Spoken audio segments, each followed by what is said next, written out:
talk about a different kind of mobilization for a meniscus tear that some patients respond really well to. Something you typically see is they have a hard time with deep squats, just due to some of the pain that they develop in their knee. So first I want to just go over quickly some of the meniscal test cluster that is really good for identifying patients that have a meniscal tear. First is a history of joint locking or catching, where they can't exactly bend or straighten it all the way. Then pain with extension over pressure, pain with flexion over pressure, joint line tenderness, right along the tibia femoral joint, and then positive McMurray's test looking for a click. And if you're looking for exactly how to perform that test, check out the video on the linked on the webpage. As far as the treatment goes, what we're going to do is actually mobilize the tibia with a few different positions for a movement with mobilization. And the idea is that we're using either the patellomeniscal ligament or the meniscofemoral ligament. I'm not exactly sure which, but the idea is that by moving the tibia during the actual motion, you're actually trying to reposition the meniscus so that it no longer becomes painful.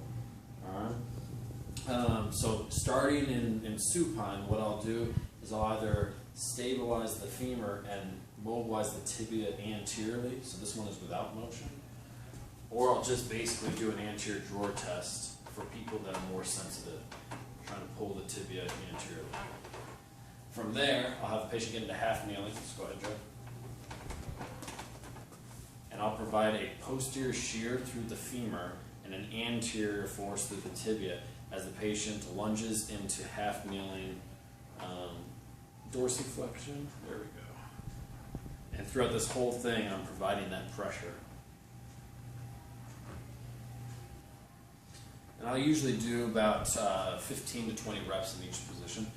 After this, we go over to a TRX and do the exact same thing. So Joe, why don't you be on this side? Yeah. Same exact pressure as he goes into a squat. And back up.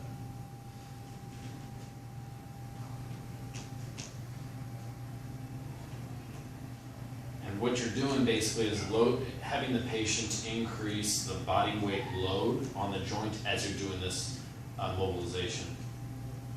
Now the theory is built on actually using those ligaments to move the meniscus, but it may just be some sort of novel stimulus to the nervous system, but you will see some pretty dramatic changes on some patients. Unfortunately, there isn't exactly a way to identify which patients will respond to this treatment best, but it's worth a shot, especially in your more athletic patients.